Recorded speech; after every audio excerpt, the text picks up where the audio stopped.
লক্ষ লক্ষ কোটি কোটি টাকা খরচ করতেছে। গতকাল পত্রিকায় আপনারা দেখেছেন, বিবির নামে লোন করে 50,000 টাকার উপরে লোন করে একটা দলের পতাকা বানাইছে স্বামী। ঢাকার শহর সহকারে পুরা বাংলাদেশে ব্রাজিল, আর্জেন্টিনার, স্পেন, ফ্রান্স আরো বিভিন্ন দেশের পতাকায় পুরা দেশ ভরে যাবে এই 2-1 দিনের মধ্যে। আমি বাসার থেকে আসলাম 2 দিন আগে, আমি দেখে আসছি রাস্তায় এই দিক দিয়ে। অথচ এই দেশে কালেমার পতাকা উড়াইলে পুলিশে গ্রেফতার করে। কথা কন, আমাদের একটা পতাকা আছে না নাই?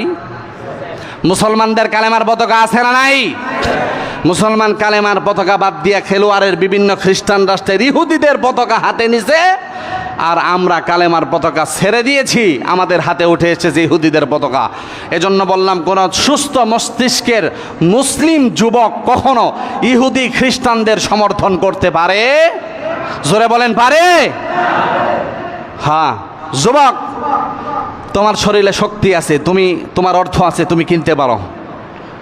কিন্তু তোমার কাছে একটা প্রশ্ন জুড়ে দিলাম, তোমার হাতে কোনোদিন কালেমার পতাকা উড়ে নাই, তোমার জবানে কোনোদিন আল্লাহু আকবারের স্লোগান ধ্বনি প্রতিধ্বনিত হয় নাই, কিন্তু তুমি ব্রাজিলের জার্সি গায়ে দিলা, আর্জেন্টিনার জার্সি গায়ে দিলা, তাদের পতাকা নিলা।